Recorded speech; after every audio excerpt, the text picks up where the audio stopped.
여러분 안녕하십니까? 디자인 싱킹 5주차 수업을 진행하겠습니다. 네, 지금까지 4주차에 걸쳐서 공감에 대해서 알아보았습니다. 이번 주에는 그 다음 단계에 대해서 한번 알아보겠습니다. 네, define, 정의하기죠. 정의하기에 대해서 알아보는데, 정의하기는 우리 오른쪽에, 왼쪽에 보면 교재가 있습니다만은 디자인 싱킹 핸드북 이렇게 있는데, 문제를 재구성하라. 정의하기는 지금까지 우리가 공감을 통해서 현장 방문도 하고 인터뷰도 하고 이렇게 했는데, 거기에서 진짜 우리가 해결해야 할 문제를 정의하는 것인데, 어떻게 하는가 하면 단순히 보이는 이런 결과만을 생각하지 말고 리프레임, 프레임을 바꿔라.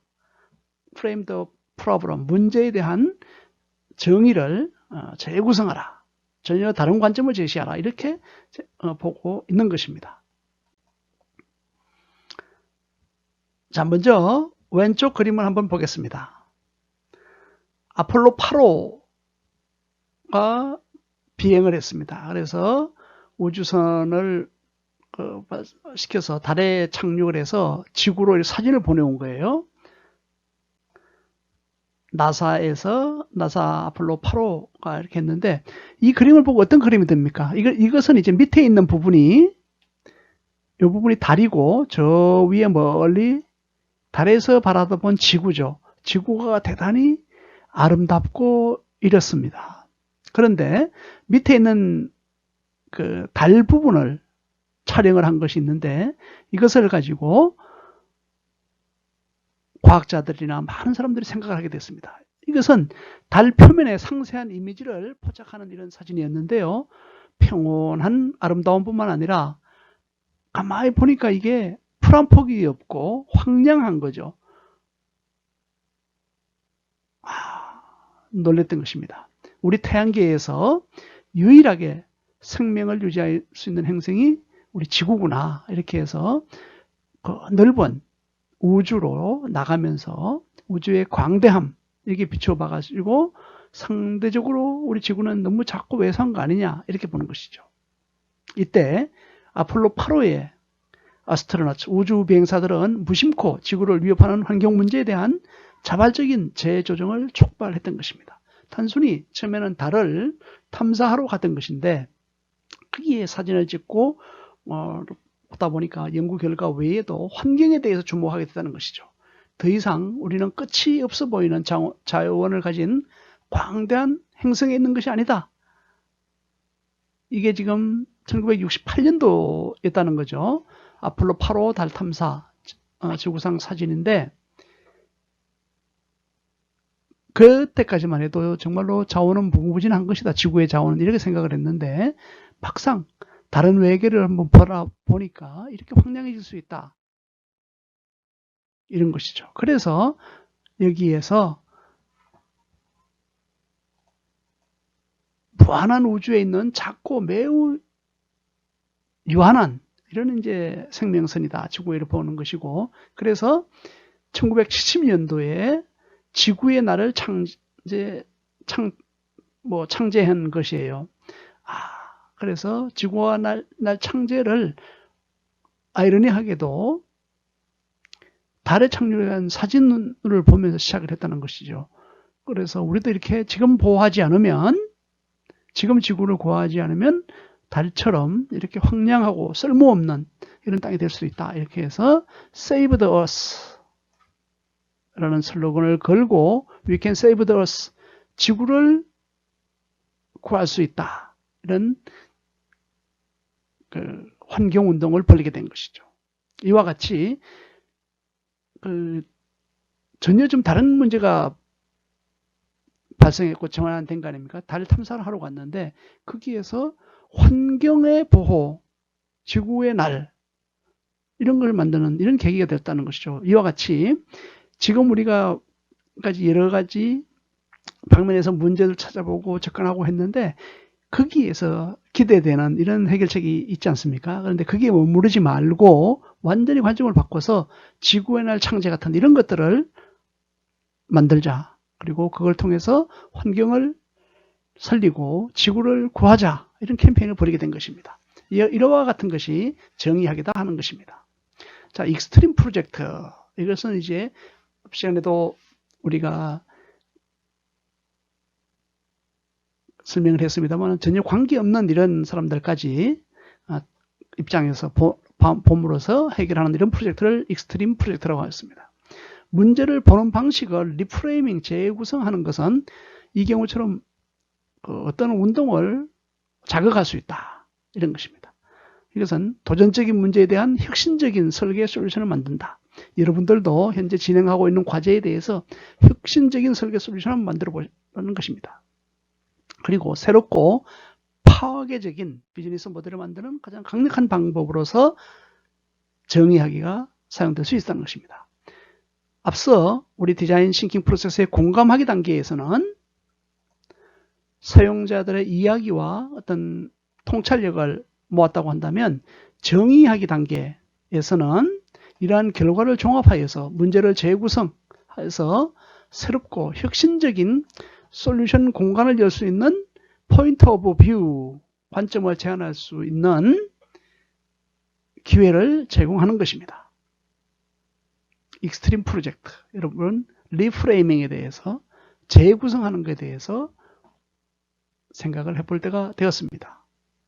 자, 이와 같이 포인트 오브 뷰가 중요하다고 했는데 포인트 오브 뷰의 3요소를 설명을 한번 해보겠습니다. 네, 첫 번째는 유저입니다. 유저는 사용자인데 유저는 누구인가? 우리에게 과제를 준, 오더를 준 사람은 누군가? 어떤 회사인가? 이런 것도 있고 또 우리가 지금 해결하고자 하는 과제에 혜택을 받는 사람은 누구이고 참여하는 사람은 누구인가? 이런 부분들 가능한 구체적인 세부 사항까지 파악해서 발표하는 것이 좋습니다. 준비하는 것이 좋습니다. 두 번째는 필요성입니다. 이것은 그 유저들이 가지고 있는 깊은 또 충족되지 않은 필요성은 무엇인가? 과연 사람들이 진짜 원하는 게 무엇일까? 또 어떤 걸 해주면 그렇게 가장 만족하고 효과적이다라고 느낄 수 있을까? 이런 필요성에 대해서 보는 시각입니다. 세 번째는 통찰력입니다. 왜 통찰력이 있는가? 이것을 우리 해결하는데 이것은 공감적 필요 충족 프로세스에서 얻은 통찰력을 나열해 보는 것도 필요합니다. 이렇게 단순히 어떤 문제를 발견하는 것에 끝나지 않고 그거를 통해서 이게 맥락이 어떻게 되는구나. 어떻게 하면 그것이 전체 흐름을 끌고 나갈 수 있을까? 또 새로운 마당을 펼쳐나갈 수 있을까 하는 이 이후에는 저는 어떻고 현재는 어떻고 우리가 이걸 개선을 하면은 앞으로는 어떻게 변화하고 혁신할 수 있을까 하는 관점을 갖는 것입니다. POV, 우리가 디자인 싱킹 외에서도 경영학에서 많이 사용을 합니다. 관점입니다. 자, POV 예시, 오썸 박스라고 선물 박스인데요. 이것은 이제 상품 초기에 사용된 선물 정정업 플랫폼인 오썸 박스가 있는데 이 설립자들의 포인트 오브 뷰, 이것은 어떤 그 선물을 주는데 오썸 박스라고 하는 것을 통해서 설립을 했는데 사려 깊은 선물을 주는데 어려움을 겪는 사람들 위해 디자인하려고 노력을 했다. 예를 들면 이제 남성이 여성에게 또는 자기가 아주 감사한 고객에게 선물하려고 할 때 어떻게 하면 정말로 이렇게 나의 정성을 보여줄 수 있을까? 이런 경우가 있겠죠. 사려 깊은 선물을 주는데 어려움을 겪는 경우가 많이 있습니다. 이런 사람들을 위해서 기빙 프로세스라는 걸 설계를 다양하게 토론을 해서 하는 거예요. 어떻게 하면 이런 사람들은 다양한 분야가 있겠죠. 친구 간에, 연인 간에, 부부 간에 또 자매들끼리, 형제들끼리, 또 남에게, 선생님에게 이런 과정들을 다양하게 만든 거예요. 그래서 그 이름을 Awesome Box라고 이렇게 한 것입니다. 이것이 초기 포인트 뷰를 만드는 과정을 설명을 한 것입니다. 기프트 기빙, 선물 정정, 선물 기부, 선물 정정 플랫폼이라는 것이죠. 이런 Awesome Box가 있고 오늘은 이제 중점적으로 넷플릭스에 대해서 한번 알아보기도 합니다. 가상의 POV를 만드는 것입니다. 여러분 넷플릭스 많이 한번 보시나요? 아니면 우리 최근에 이제 유튜브 프리미엄 뭐 이런 것들도 있어서 저는 광고도 많이 보게 될 텐데, 가상의 POB를 만들어 보는 것을 한번 설명을 드리고자 합니다. 사용자들의 문제를 다시 짜서 기존 비즈니스 모델을 교란시킨 회사의 좋은 사례다. 초기 프레임의 넷플릭스 프레임을 설명을 하면 어떻게 이게 나와 있는가 하면, 캐롤라인이라고 하는 이제 엄마가 있었죠. 공상과학 영화를 좋아하는 이 엄마는 26세의 공상과학 영화를 좋아하는 싱글맘이에요. 이미 바쁜 일정을 소란스럽게 하지 않는 DVD를 빌리는 한편, DVD를 빌려가지고 이제 공상 영화를 많이 보는 것이죠. 긴 하루 일과 후 여유로운 마음을 갖게 하고 딸을 챙기는 방법이 필요한 것이죠. 딸을 또 보면서 살펴보면서 이렇게 해야 되는데, 딸을 보려고 그러니 DVD를 빌리러 가거나 싱글맘이니까 불편함이 많은 것이죠. 그래서 이런 입장이 있다는 것이죠. 그래서 이런 관점을 이용한다면 이게 캐롤라인이라는 사람이 그런 불편함을 느꼈는데, 넷플릭스는 확실히 이게 DVD를 이 캐롤라인이 그렇게 얘기할 수 있죠. 아, 나한테 내가 보고 싶은 영화를 우편 배달로 해줬으면 좋겠다. 이렇게 해서 기대를 할 수가 있고, 또 실제로 넷플릭스 회사로도 이제 독신자들을 위해서 뭐 신청을 받아서 배달하는 거 이런 거 해주면 좋겠다, 이런 것이죠. 그런데 만약에 그렇게 됐다면 솔루션 공간이 제약되어 더 큰 기회를 놓쳤을 수 있다. 지금은 우리가 이제 온라인 뉴 스탠다드라고 할 만큼 온라인으로 모든 것들이 이루어지고, 지금 이제 강의도 온라인으로 하고 또 실시간 강의를 하더라도 이렇게 하고 있지 않습니까? 만약 넷플릭스가 현안에 닥친 문제만 해결하기 위해서 우편 배달하는 것, 주문 받아가지고 배달해 주는 것, 이런 것만 한다면 훨씬 더 그 방법만으로 사용했기 때문에 더 큰 기회를 놓칠 수 있었다는 것이죠. 자, 이것은 2019년도에 시빅 사이언스에 조사를 한 건데, 넷플릭스와 다른 업체들, 경쟁 업체들 간에 베스트 오리지널 컨텐트, 오리지널 컨텐츠의 베스트가 어디냐 이렇게 조사를 했는데, 2019년 통계입니다. 넷플릭스가 무려 60%, 압도적이죠. 그리고 아마존 프리미엄 비디오 15%. 우리가 잘 알고 있는 훌루, 유튜브 프리미엄 4% 정도 이렇게 되고 있습니다. 이 정도로 넷플릭스가 엄청난 성공을 거두고 있는데, 이것이 만약 우편 배달하는 처음에 봤던 그 필요성만 보고 했다고 그러면 어떻게 됐을까요? 더 큰 시장을 놓치지 않았을까요? 그렇게 생각하는 것입니다. 이렇게 넷플릭스는 오리지널 컨텐트, 오리지널 컨텐츠라고 하면 이제 좋은 영화를 발굴해서 전달하기도 하고, 그러다 보니까 자체에서 아예 영화 극장처럼 좋은 프로그램을 만드는 거예요. 최근에 한국도 와서도 이렇게 넷플릭스 회장이 와서 한국의 이런 컨텐츠에 감사한다고 하는 그런 발표도 하고 그랬었는데, 직접 이제 개발을 해서 하는 것이죠. 영화에 국내 극장에 안 가고 넷플릭스에 바로 올려서 전 세계인들이 같이 볼 수 있는, 또 동시에 볼 수 있는 이런 프로그램을 만드는 것입니다.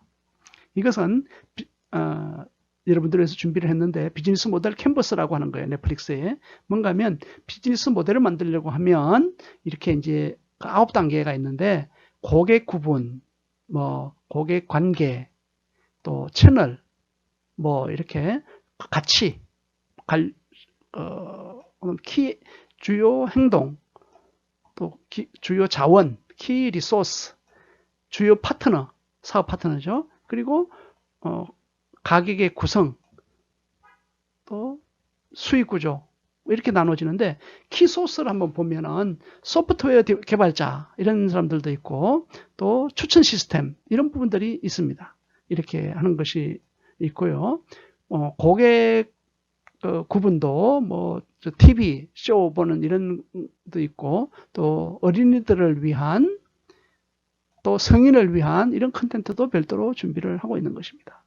이와 같이 또 키 파트너, 주요 파트너는 스마트 TV와 동맹을 하는 것이죠. 우리 한국도 LG U+에서 접목을 시켜서 U+는 바로 LG U+ 리모컨에서 넷플릭스 바로 접근할 수 있는 이런 서비스가 개통이 됐고, 최근에는 SK텔레콤이나 또 KT도 가맹을 했다고 알고지고 있습니다. 이와 같이 주요 파트너를 계속 확산해 나가는 것이죠. 왜?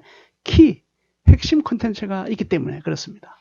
그다음 게이밍 산업의 참가자들, 그리고 TV 네트워크, 또 구글과 아마존, 뭐 거의 글로벌 영향력이 있는 모든 기업들을 넷플릭스가 키 파트너로, 주요 사업자로 같이 하고 있습니다. 이와 같이 다른 포인트로, 다른 POV로 재구성하는 것을 리프레임이라고 한다. 포인트 오브 뷰 관점입니다. 그래서 자, 이것은 캐롤라인은 다시 한번 정리하면 공상과학 영화를 좋아하는 26세 아주 젊죠. 싱글맘이다. 그녀는 친구들과 공유할 새로운 쇼를 발견하는 것에, 새로운 쇼라 하는 것이 드라마라든지 영화라든지 이런 게 있죠. 흥분을 느끼도록 하면서 그녀만의 속도로 내가 원할 때 바로바로 찾는 것, 그 소비할 수 있는 방식으로 새롭고 재미있는 콘텐츠에 접근할 수 있는 방법이 필요하다는 것입니다. 이렇게 다시 작성되면서 다시 리프레임 하면서 넷플릭스는 온갖 다양한 혁신 기회를 열게 되는 것입니다. 자, 이제 재정의를 하는 것이죠. 여러분들도 처음에 이런 딸 육아에 방해받지 않고 컨텐츠를 자기가 원하는 공상을 볼 수 있도록 하기 위해서 이게 나 배달했으면 좋겠다 이런 관점을 봤는데도 완전히 넷플릭스는 그런 거에 전환을 해서 재구성을 한 거죠. 리프레임을 한 건데 어떻게 하느냐, 새롭고 재미있는 컨텐츠에 접근할 수 있는 다른 방법이 필요하다 이렇게 본 것입니다. 이렇게 하면서 DVD 여러분 아시죠? 근데 그걸로 시작을 했다면 지금은 사라지지도 거죠. 근데 여기는 DVD를 언급하지도 않았다. 초기에는 매일 배달 솔루션이 효과가 있었을지 모르지만은 시간이 지나면서 넷플릭스를 DVD를 매우 인기가 만드는 데 도움이 되는 스트리밍 서비스를 개발한다. 자, 그렇습니다. 초기에는 이제 우편으로 전달하는 솔루션이 효과가 있을지 모르겠죠. 예를 들어 주문을 받아가지고 하면은 막 이렇게 할 수 있는데 다 일일이 접수를 받고 이렇게 해야 되지 않습니까? 그런데 넷플릭스는 스트리밍 서비스를 개발을 해가지고 사용자가 직접 리모컨 하나 가지고 휴대폰 하나 가지고 바로 컨택을 해서 주문하고 다운로드 받아 사용하는 것, 이런 것입니다. 그래서 여기에서 주목해야 될 것이 새롭고 즐거운 것이 반드시 콘텐츠 라이센스만에 국한되는 것은 아니다. 그렇죠? 콘텐츠 라이센스를 구입하고 콘텐츠 라이센스는 예를 들면 한국에서 재미있던 영화가 있었다. 최근에 저런 거 있었죠. 한국 재벌 여자가 북한으로 이렇게 떨어져 가지고 했던, 그래서 그 영화 TV에 나오는 게 있는데 그런 것들이 일본이나 외국에서 아주 또 인기라는 것이죠. 그런 프로그램이. 그런 걸 콘텐츠를 구입을 해서 산다고 이런 것들이 콘텐츠 라이센스라고 하는데, 이제 넷플릭스는 자체 프로그램, 이게 오리지널 콘텐츠라고 하는 거죠. 개발하고 배포할 수 있다는 것이고, 또 실제로 이 분야가 엄청나게 증가하고 있음을 앞에서 표에서 봤습니다. 자, 여러 가지 주목할 것이 있습니다. 그녀가 자신의 속도로 그것을 소비할 수 있도록 하는 방식으로 자기가 원할 때, 예를 들면 보다가 멈출 수도 있지 않습니까?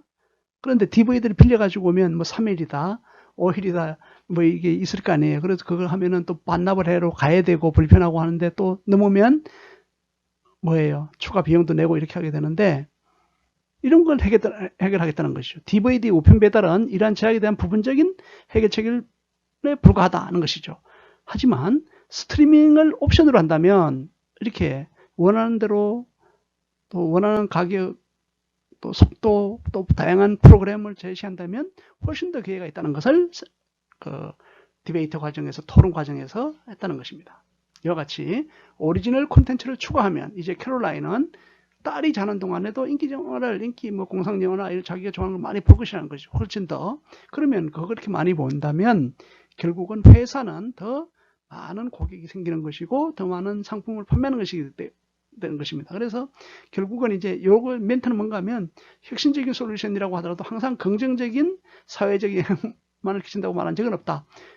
애가 자는 동안에 좀 자기도 자거나 쉬거나 해야 되는데 영화를 좋아하는 거 많이 본다는 게 이게 예를 들어 건강이나 이런 데는 좋지 않을 수도 있다, 이런 걸 얘기를 합니다. 그렇지만은 회사는 고객이 원하도록 하는 옵션을 제공함으로써 더 많은 고객을 확보하고 매출을 올릴 수 있다는 것입니다. 수익을 확보할 수 있다는 것이죠. 여러분들도 이런 관점을 꼭 가져보시기 바랍니다. 자, 그 다음 새로운 쇼들을, 새로운 드라마, 연화들을 발견하는 것들에 대해 주인공을 흥분하게 아주 뭐 이거다. 그렇죠. 이렇게 전 세계에서 대신에 이제 하나하나 DVD 하나 만들면 그게 뭐 계속 유통이 되게 되는데 전 세계에서 프로그램을 많이 만들어 가지고 자기가 보지 못했던 프로그램까지 스트리밍을 받아가지고 할 수 있지 않습니까? 그러는 것. 넷플릭스는 시청자들이 이미 시청하고 있는 프로그램을 업로드하기도 하고, 그리고 시청자들이 각자에게 주는 시청률을 바탕으로 새로운 콘텐츠를 발견할 수 있도록 돕는 추천 알고리즘을 개발한 것으로도 유명합니다.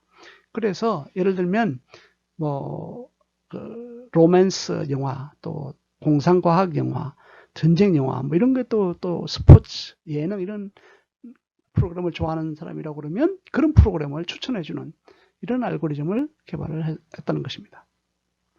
이러한 기능이 반드시 이전 최초의 POV에서 비롯되지는 않았던 것입니다. 처음에 예를 들면 그 고객이 필요한 대로 DVD를 우편 배달하는 그런 관점만 생각을 해서 했다면 이게 과연 됐을 수 있겠냐는 것이죠.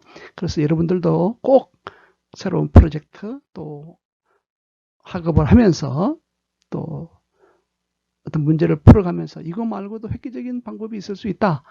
그러니까 포기하지 말고 하다 보면 좋은 결과를 얻을 수 있다는 것을 얘기하고 있습니다. 그리고 그녀는 친구들과 공유할 수 있다. 공유할 수 있는 장점이 있는 거죠. 넷플릭스의 바이러스성 성장 뭐 쭉쭉 뻗어나가는 거예요. 특히 넷플릭스가 오리지널 콘텐츠를 개발하기 시작한 이유가 큰 발전을 이룬 것입니다. 일단 프로그램에 대한 극찬이 표면화되기 시작하자 오리지널 콘텐츠에 접근할 수 있는 유일한 방법은 넷플릭스다 이렇게 보는 것이고, 그래서 지속적인 성장이 거의 확실시 된다고 이야기를 하고 있습니다. 이와 같이 지금 우리가 이번 시간에 배우는 것은 리프레이밍, 정의하기는 리프레이밍이다. 다시 그 문제를 본대로 보고 이 정도 괜찮겠다가 아니고 완전히 그것을 뛰어넘는 새로운 플랫폼을 만드는 것이 리프레이밍이고, 정의하기야말로 그런 것이라는 것이죠. 지금까지 문제를 이게 이렇게 찾았으니까 이게 문제다. 이거에 벗어나야 된다는 것입니다. 넷플릭스의 교훈을 살펴봅니다. 분명히 넷플릭스가 최초의 포인트 오브 뷰를 사용하여 최초에 이게 배달하는 것, 그대로 디자인을 지도했다면 많은 가치가 남아 있었을 것. 이것은 이제 최초에 본 그 배달하는 그런 걸 했다고 그러면 그 자체로도 의미가 있었을 겁니다. 그런데 문제를 재구성하는 것을 돕는 것 외에도 좋은 포인트는 당신의 팀을 구성을 하고 팀의 니즈를 맞추고 또 경쟁적인 아이들을 비교할 수 있는 방법을 제공하는 것입니다. 그래서 문제를 재구성함으로써 경쟁적인 아이디어, 더 나은 아이디어가 뭐가 있을까, 이런 각자 이제 아이디어를 가져오면 그 아이디어들을 서로 비교할 수 있는 방법을 제공할 수 있는 것입니다. 그리고 우리가 이제 다음 주 6주부터 또 저걸 배우게 될 텐데, 브레인스토밍과 같은 이제 아이디어 창출 방법에 대해서도 자연적으로 접목을 하게 되는 이런 케이스입니다. 그래서 우리가 창의적 산출물을 내게 되는데 어떤 문제를 공감하기를 통해서 파악을 한 다음에 리프레이밍 하는 것이 중요하다. 그걸 통해서 완전히 혁신적인 창의적인 산출물을 낼 수 있다, 이런 것입니다. 체크리스트가 있습니다. 스탠포드 대학의 포인트 오브 뷰 체크리스트. 그걸 한번 보면 빠르게 보겠습니다. 초점을 맞추고 문제를 구성하기. 그래서 팀에 영감을 주는 것. 항상 이게 이 프로젝트에 팀에 어떤 영향을 줄 것인가, 이런 것. 또 경쟁 아이디를 평가하기 위한 참조 자료를 제공하기. 또 팀 구성원이 팀의 높은 수준의 목표에 따라 결정을 내릴 수 있도록 지원을 하기. 또 어떻게 할 것인가 하는 문구를 제시하여 브레인스톰을 유발하기. 그래서 각 팀에서도 어떻게 하지? 뭐 A는 B는 C는 어떻게 하면 좋겠을까? 이렇게 의견을 자꾸 구해서 브레인스토밍을 자꾸 유발하는 것입니다. 만나는 사람의 마음을 사로잡기. 이 고객이 중요하다는 것이죠. 유저. 그리고 모든 사람에게 모든 것이 되는 솔루션 개념을 개발하는 불가능한 작업으로부터 당신을 구하기. 모든 사람에게 다 통하는 것, 이런 것들이 있을까만 고민을 하게 되는데 사실은 그런 건 없습니다. 우리가 인원이 많지가 않더라도 또 많더라도 각자 원하는 게 다르기 때문에 그걸 다 충족할 수는 없다는 것이죠. 특정 고객을 위해서 또 특정 효과, 특정 목표를 위해서 프로그램을 구성하고 솔루션을 낸다면 그것으로부터 당신을 구하게 된다는 것입니다. 그리고 다음 작업을 통해 학습한 대로 POB를 재방문 및 재구성할 수 있도록 지원하기, 또 혁신적인 작업들을 가이드하기, 이런 것들이 필요하게 되는 것입니다. 자, 다음 차에는 이러한 POB를 개발하는 것이 많은 영향을 미치는 의료 프로젝트를 예를 들어서 케이스 스터디로 한번 알아보도록 하겠습니다. 여러분, 이것을 강의를 듣고 느낀 바를 댓글로 달아주시면 여러분들이 정리하는 데도 도움이 될 것입니다. 그리고 특허창업TV를 구독과 좋아요를 눌러주면 빠르게 정보를 얻을 수 있고 또 더 좋은 프로그램을 만드는데 크게 도움이 될 것입니다. 네, 오늘 여기서 마치겠습니다. 감사합니다.